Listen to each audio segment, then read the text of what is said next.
प्रियंका गांधी वाडा।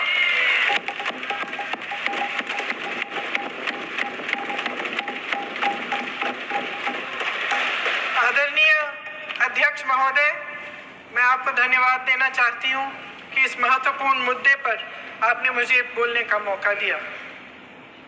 ये अलग बात है कि सत्ता पक्ष के लोग सब मेरे बोलने से पहले ही भाग गए। आइए आइए, आपको देख के मैं खुश थी कि आप वापस आ गए। सबसे पहले मैं उन सैनिकों, उन जवानों, उन अफसरों को नमन करना चाहती हूँ जो हमारे देश के रेगिस्तानों में, हमारे देश के घने जंगलों में, बर्फीले पहाड़ियों पे हमारी देश की रक्षा करते हैं, जो हर पल देश के लिए अपनी जान देने के लिए तैयार रहते हैं। 1948 से लेकर अब तक, जब से पाकिस्तानी रेडर्स ने कश्मीर पे हमला किया, तब से लेकर अब तक हमारे देश की अखंडता की रक्षा करने में उनका बड़ा योगदान है। हमारी आज़ादी अहिंसा के आंदोलन से हासिल हुई, लेकिन जैसे मैंने कहा, उसको कायम रखने के लिए हमारी सेना का बहुत बड़ा योगदान है। अध्यक्ष महोदय, कल मैं सदन में बैठी हुई सबके भाषण सुन रही थी। आदरणीय रक्षा मंत्री महोदय ने बोला, सत्ता पक्ष के कई मंत्रियों ने बोला। 1 घंटे का रक्षा मंत्री जी का लंबा भाषण था।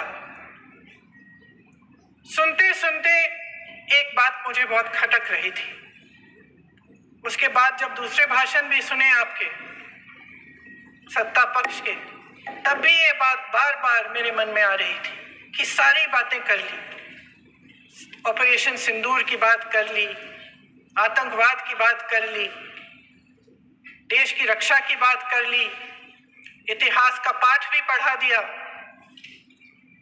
लेकिन एक बात छूट गई। उस दिन 22 अप्रैल 2025 को जब 26 देशवासियों को अपने परिवार के सदस्यों के सामने खुलेआम मारा गया, तो ये हमला कैसे हुआ, क्यों हुआ?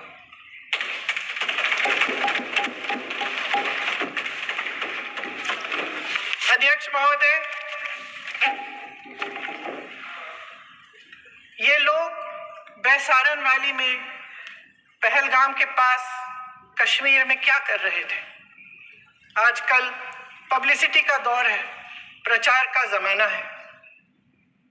कुछ समय से हमारी सरकार ये प्रचार कर रही थी कि कश्मीर में आतंकवाद खत्म हो गया है, कि कश्मीर में शांति है, अमन चैन है। प्रधानमंत्री जी ने खूब भाषण दिए, देशवासियों को कहा कि चलिए कश्मीर चलिए, सैर करिए।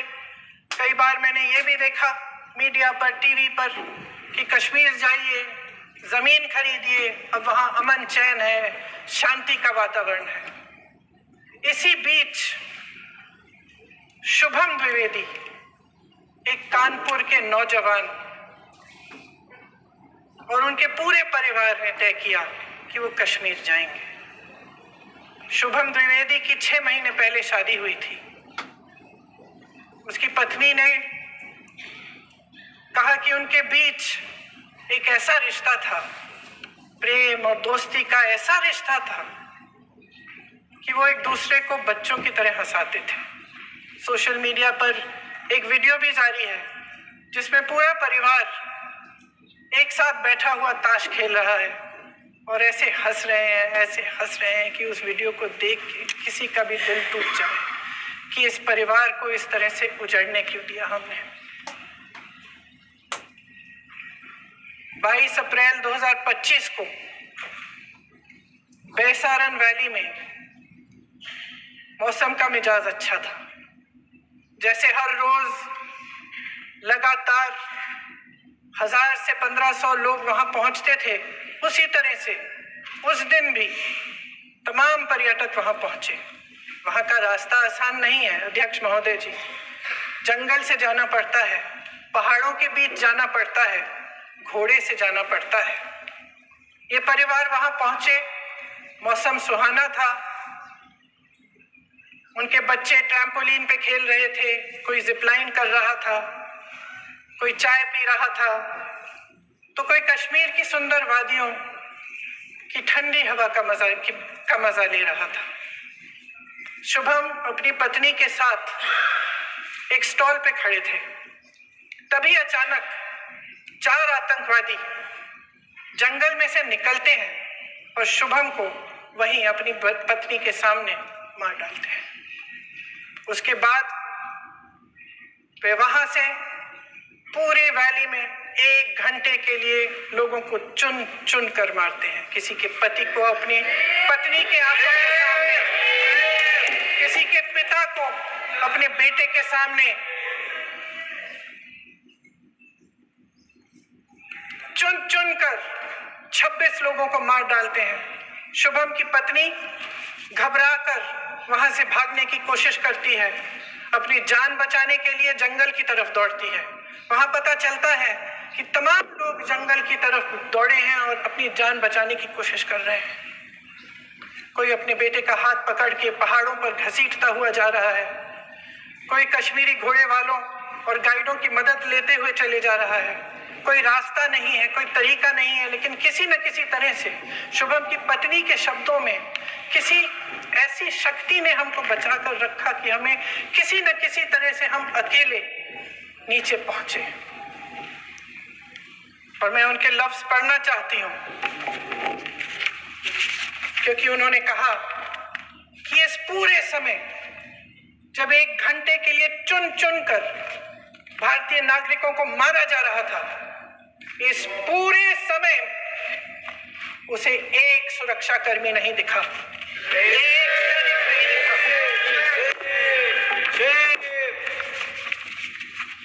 शुभम की पत्नी ने कहा, कोट, मैंने अपनी दुनिया को खत्म होते हुए देखा। अपनी आंखों के सामने एक सिक्योरिटी गार्ड नहीं था। मैं ये कह सकती हूं कि देश ने, सरकार ने हमें वहां पे अनाथ छोड़ दिया था। सिक्योरिटी क्यों नहीं थी वहां? वहां पे एक सैनिक क्यों नहीं दिखा? क्या सरकार को मालूम नहीं था कि यहाँ रोज 1000 से 1500 पर्यटक जाते हैं? क्या सरकार को मालूम नहीं था कि यहाँ के को पहुंचने के लिए जंगल के रास्ते से जाना पड़ता है? अगर कुछ हो जाएगा तो लोग वहां से निकल नहीं पाएंगे। एक चिकित्सा का इंतजाम नहीं था, फर्स्ट एड का इंतजाम नहीं था, कोई इंतजाम नहीं था, ना सुरक्षा का, ना फर्स्ट एड का। इन लोगों को भगवान भरोसे छोड़ दिया गया। ये लोग वहां पे इस सरकार के भरोसे गए और इस सरकार ने उन्हें भगवान भरोसे छोड़ दिया।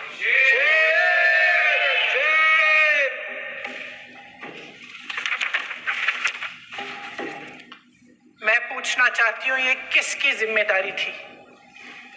इस देश के नागरिकों की सुरक्षा की जिम्मेदारी किसकी है? क्या इस देश के प्रधानमंत्री की नहीं है? क्या इस देश के गृह मंत्री की नहीं है? क्या इस देश के रक्षा मंत्री की नहीं है? क्या एनएसए की नहीं है? अध्यक्ष महोदय, पहलगाम हमले से सिर्फ 2 हफ्ते पहले हमारे गृह मंत्री महोदय जी कश्मीर गए थे। किस लिए गए थे?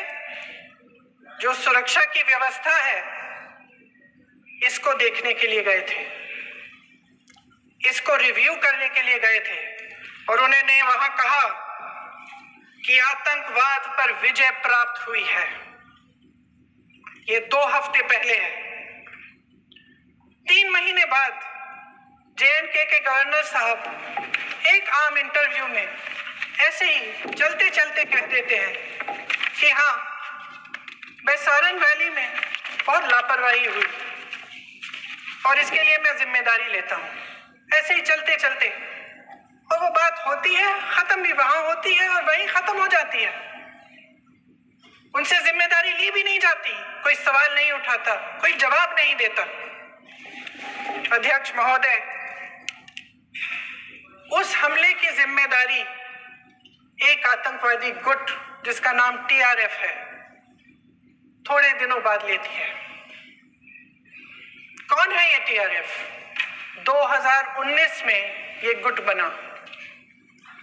2020 में इसने कश्मीर में आतंकवाद का काम शुरू कर दिया और अप्रैल 2020 से लेकर 22 अप्रैल 2025 तक इन्होंने 25 आतंकवादी हमले किए।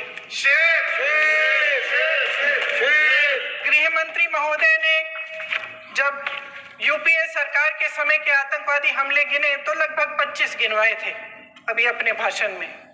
इस गुट ने कश्मीर में 25 हमले 2020 और 2025 के अंदर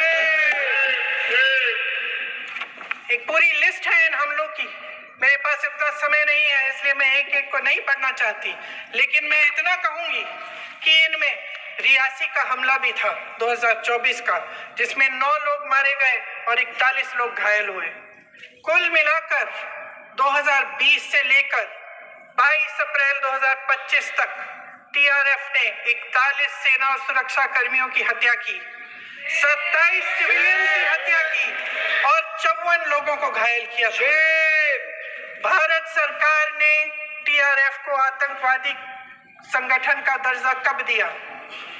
2020 में दिया, 2021 में दिया, 2022 में दिया, 2023 में दिया। 3 साल बाद 3 सालों के लिए ये आतंकवादी गतिविधियां कर रहे हैं और आप इनको आतंकवादी संगठन तब कहते हैं 2023 में।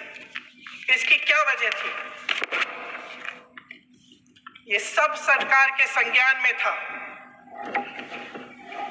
और आप मुझे बताना चाहते हैं, सत्ता पक्ष के नेता बताना चाहते हैं कि ये सब आपके संज्ञान में था, लेकिन कोई भी एक ऐसी एजेंसी नहीं है हमारी सरकार की जिसको पता चला कि ऐसा हमला, ऐसा भयानक हमला होने जा रहा है हमारे देश में, कि पाकिस्तान में बैठे हुए इस हमले की योजना बन रही है कि हम भारत जाके हैवानियत करेंगे, 26 लोगों को मार डालेंगे और हमें पता ही नहीं है।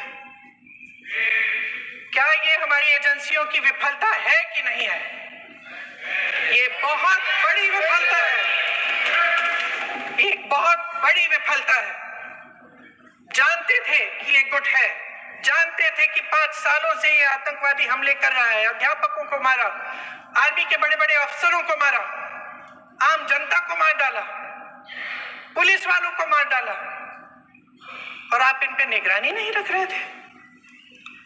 और ये जो एजेंसियां हैं इनकी जिम्मेदारी कौन लेगा? क्या आईबी चीफ ने अपना इस्तीफा दिया? क्या किसी ने इस्तीफा दिया? गृह मंत्री जी के कार्य क्षेत्र में आता है इंटेलिजेंस ब्यूरो। क्या गृह मंत्री जी ने इस्तीफा दिया? इस्तीफा छोड़िए, जिम्मेदारी ली।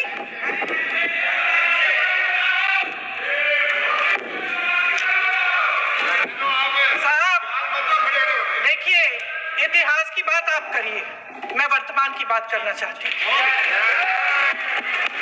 आपको तो एक बहाना चाहिए, आपको तो एक बहाना चाहिए। पूरे परिवार का नाम गिनवा देते हैं। अरे अपनी जिम्मेदारी खुद लीजिए। 11 सालों के लिए तो सत्ता में आप हैं।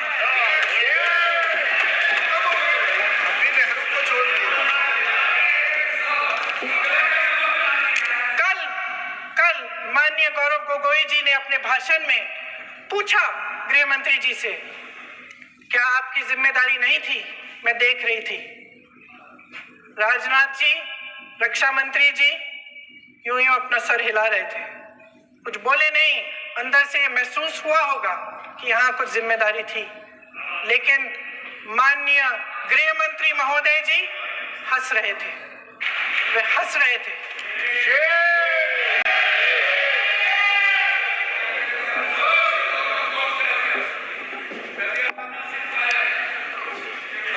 अध्यक्ष महोदय, कल सत्ता पक्ष और आज भी सत्ता पक्ष के नेताओं ने के मुंबई के हमलों का जिक्र किया, बार बार कहा कि मनमोहन सिंह जी की सरकार ने कुछ नहीं किया। ये तो जानकारी होगी ना कि उसी समय जब वो आतंकवादी हमला चल रहा था तभी उन आतंकवादियों को मार डाला था, एक बचा था और उसको भी फांसी दे दी थी 2012 में। महाराष्ट्र के मुख्यमंत्री ने इस्तीफा दिया, देश के गृह मंत्री ने जिम्मेदारी लेकर इस्तीफा दिया। एक जवाबदेही थी पब्लिक के प्रति, एक जवाबदेही थी इस देश की जनता के प्रति, इस देश की धरती के प्रति।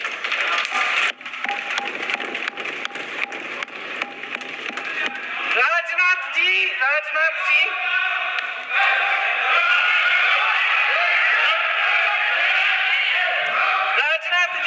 तो पुलवामा, उरी और पठानकोट के समय गृह मंत्री रहे थे। आज वे रक्षा मंत्री हैं और हमारे गृह मंत्री महोदय श्री अमित शाह जी के नाक के नीचे पूरा मणिपुर जल गया, दिल्ली में दंगे हुए, पहलगाम में हमला हुआ और आज भी वे उसी पद पर बैठे हैं। क्यों? अध्यक्ष महोदय, बमबारी से अखबारों के हेडलाइन बनते हैं, मगर कहानी सुरक्षा में की चूक में भी है। आज देश खोखले भाषण नहीं सुनना चाहता, देश जवाब चाहता है, तसल्ली चाहता है कि सच उससे छिपाया नहीं जाएगा। देश जानना चाहता है कि उस दिन अप्रैल 22, 2025 को क्या हुआ और क्यों हुआ। आप तो खुद अपनी पीठ थपथपाने में लगे रहते हैं। सेना, देश, संसद से सच छुपाते हैं। ऑपरेशन सिंदूर जब शुरू हुआ, हम सब ने समर्थन किया, सब एकजुट होकर खड़े हो गए इस देश के लिए। दोबारा होगा, दोबारा खड़े हो जाएंगे। अगर हमारे देश पे हमला होता है तो यहाँ इस सदन में किसी भी पार्टी का हो, कोई भी हो, सब आपका समर्थन करेंगे। और हमें अपनी सेना पर गर्व है कि उन्होंने इस बार भी दृढ़ता से लड़ाई लड़ी, धैर्य से लड़ाई लड़ी, वीरता से लड़ाई लड़ी। लेकिन इस ऑपरेशन का सिंदूर का क्रेडिट, उसका श्रेय तो हमारे प्रधानमंत्री जी चाहते हैं। सही भी है, ठीक है, सही है, श्रेय ले। ओलंपिक्स में हमारा मेडल आता है, उसका भी श्रेय लेते हैं। लेकिन सिर्फ श्रेय लेने से नहीं होता नेतृत्व, जिम्मेदारी भी लेनी पड़ती है।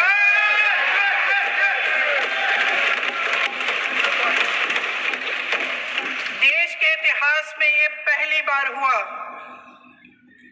देश के इतिहास में ये पहली बार हुआ कि जंग होते होते ही रुक गई है जी। और इस रुकावट का ऐलान हमारी सरकार, हमारी सेना नहीं करती, अमेरिका के प्रेसिडेंट करते, अमेरिका के राष्ट्रपति करते। ये हमारे प्रधानमंत्री महोदय की गैर जिम्मेदारी का सबसे बड़ा प्रतीक है। आज गृह मंत्री जी ने इस बात पर उल्लेख किया। उन्होंने कहा, उनके शब्दों में उन्होंने कहा कि पाकिस्तान के पास शरण में आने के बजाय कोई चारा ही नहीं था। आपने शरण दिया क्यों? वो आते हैं आपके देश के अंदर, लोगों को मार डालते हैं और आप उनको शरण दे रहे हैं। क्यों दिया शरण? इसका जवाब क्यों नहीं दिया एक भी भाषण में? जैसे ये बात उठी, शरण की बात की, हमारे गृह मंत्री जी ने इतिहास में चले गए। नेहरू ने क्या किया, इंदिरा गांधी ने क्या किया, यहां तक कि मेरी मां के आंसुओं तक चले गए। लेकिन इस सवाल का जवाब नहीं दिया कि ये सीज फायर हुआ क्यों, ये जंग रुका क्यों, और तब क्यों रुका जब दुश्मन के पास कोई चारा नहीं था हमारे श्रेय में आने के बजाय? क्यों रुका ये जंग? इसका जवाब नहीं दिया। धन्यवाद। आप देंगे?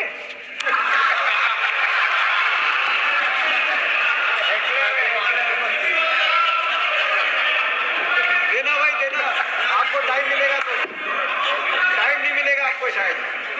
वैसे महोदय, मेरी माँ की आंसू की बात किए, मैं इसका जवाब देना चाहती हूँ। मेरी माँ के आंसू तब गिरे जब उनके पति को आतंकवादियों ने शहीद किया, जब वे मात्र 44 साल की थी। और आज अगर मैं इस सदन में खड़ी हूं और उन 26 लोगों की बात कर रही हूं, मैं इसलिए कर रही हूं क्योंकि मैं उनका दर्द जानती हूं, महसूस करती हूं।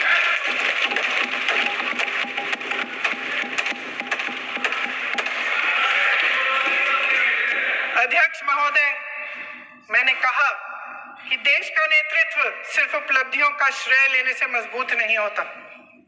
सफलता और विफलता दोनों की जिम्मेदारी लेने से बुलंद होता है। ये सोने का ताज नहीं है, कांटों का ताज है। अध्यक्ष महोदय, जब सरकार झूठी और कायर हो तो वे बहादुर से बहादुर सेना के साहस और पराक्रम को भी कमजोर कर देती है। देश को प्रतिशोध के साथ साथ सबके प्राणों की रक्षा का प्रण चाहिए। सेना की शक्ति के साथ सरकार की सच्चाई भी चाहिए। महान देशभक्त शहीद इंदिरा गांधी जी, जिन्होंने सफल कूटनीति के बल पर अमेरिका के राष्ट्रपति निक्सन का मुकाबला करके पाकिस्तान का विभाजन करवाया, बांग्लादेश बनाया, 1 लाख पाकिस्तानी सैनिकों को आत्मसमर्पण करने पर मजबूर किया, उन्होंने कभी इसका श्रेय लेने की कोशिश नहीं की। ऑपरेशन सिंदूर का मकसद अगर पाकिस्तान को सबक सिखाना था तो शायद ये मकसद अभी अधूरा है, क्योंकि हमारी कूटनीति विफल रही है। इसका प्रमाण यही है कि ऑपरेशन सिंदूर के बाद एक पाकिस्तानी जनरल, जिसके हाथ खून से रंगे थे, अमेरिका के राष्ट्रपति के साथ बैठकर लंच खा रहे थे। अगर ऑपरेशन सिंदूर का मकसद आतंकवाद को खत्म करने का था तो पाकिस्तान को संयुक्त राष्ट्र के आतंकवाद विरोधी समिति का अध्यक्ष चुने जाने से इस मकसद को धक्का लगा है। इसकी जिम्मेदारी कौन लेगा? क्या हमारे प्रधानमंत्री लेंगे? क्या उनमें ये हिम्मत है? नहीं है। अगर इस ऑपरेशन के दौरान हमारे जहाजों का नुकसान नहीं हुआ तो सदन में इसे साफ साफ कहने से क्या डर है? क्यों नहीं कहा है? कल भी रक्षा मंत्री जी ने कहा कि हमारे इंफ्रास्ट्रक्चर का नुकसान नहीं हुआ, तो जहाजों के बारे में भी बता दें, साफ साफ बता दें, क्या हर्ज है? सच्चाई तो है। सवालों से बचने के लिए ये सरकार हमेशा प्रयास करती है।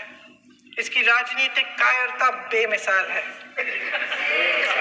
देशवासियों के प्रति जवाबदेही का एहसास ही नहीं है। सच्चाई ये है कि इनके दिल में जनता के लिए कोई जगह नहीं है। सब राजनीति है, सब पीआर है, सब प्रचार है, सब पब्लिसिटी है। देश की जनता के लिए आपके हृदय में कुछ नहीं रहा।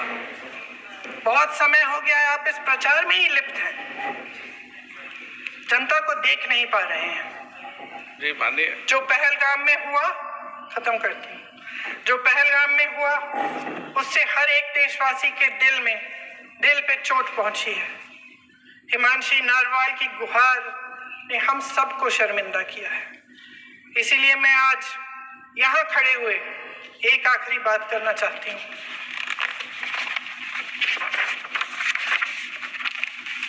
इस सदन में लगभग सभी के पास सुरक्षा है, सुरक्षा की व्यवस्था है।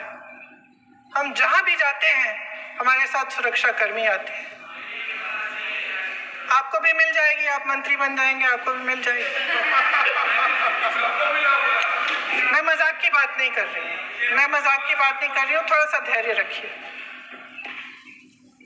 उस दिन पहलगाम में परिवार उजड़ गए। 26 लोगों को अपने परिवार के सदस्य के सामने मारा गया। 26 बेटे, पति, पिता गुजर गए। उनमें से 25 भारतीय थे।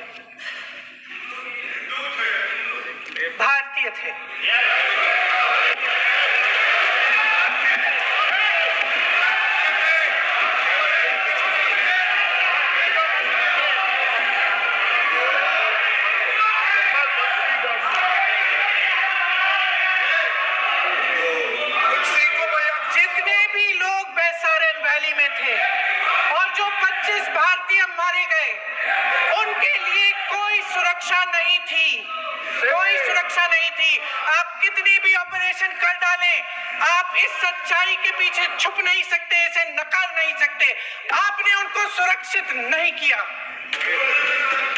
कोई शर्म नहीं है, कोई शर्म नहीं है, कोई शर्म नहीं है और ना कभी होगी। सुन लीजिए, सुबह भी मैं शिव मंत्र बोल के आई हूं। इनको क्या पता शिव मंत्र क्या है? शिव मंत्र खत्म कर लूं अपना भाषण। शिव मंत्र मैं एक बार उन 25 भारतीयों के चलिए चुप रही।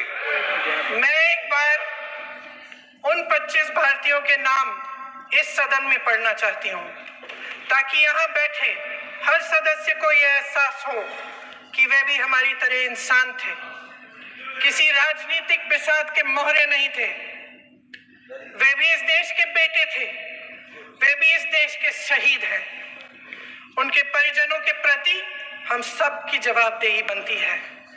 उन्हें सच्चाई जानने का हक है। समीर गुहा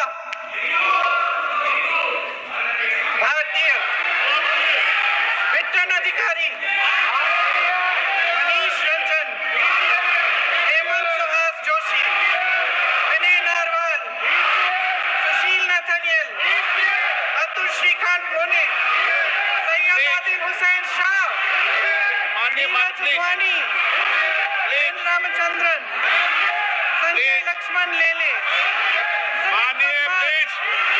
दिनेश अग्रवाल, दिलीप दिल से, कुमार सतपति, JS चंद्रमौली, आप बोलिए अब आराम से। JS चंद्रमौली, यतीश परमार, S मधुसूदन राव, सदस्य नारेबाजी का सदन नहीं है।